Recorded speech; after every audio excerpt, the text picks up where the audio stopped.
বিয়ের পূর্বে কোনো মেয়ের গায়ে হাত দিবি না ভাই আমার, খবরদার।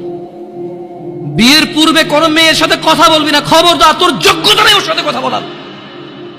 তুই কে রে? বামন হয়ে চাঁদের দিকে হাত বাড়াবি না। আমার বোনরা চাঁদ। ওয়াল্লাহি যেদিন ইসলামী শাসন আসবে, যেদিন ইমাম মেহেদী আসবে, যেদিন ঈসা আলাইহিস সালাম আবার আসবে, ওনার বন্ধের উপর যারা হাত দেবে উনি হাত কেটে ফেলবে। তুই বামন হয়ে চাঁদের দিকে হাত বাড়াইস না। আমার বোনরা চাঁদ।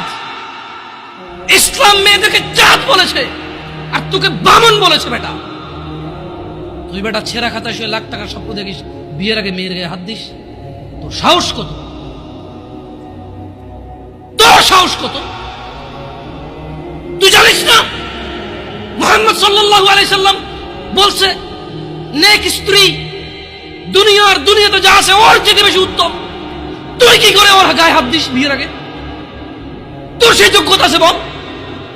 তোকে আল্লাহ জাহান্নামে ফেলবে, তোকে আল্লাহ জ্বলন্ত আগুনে নিক্ষিপ্ত করবে, তোর শরীর পচবে, তোর শরীরের গন্ধে জাহান্নামীরা থাকতে পারবে না। তোকে আল্লাহ এত নিকৃষ্ট শাস্তি দেবে কেন? কারণ তুই এত বড় জঘন্য কাজে লিপ্ত হয়েছিস।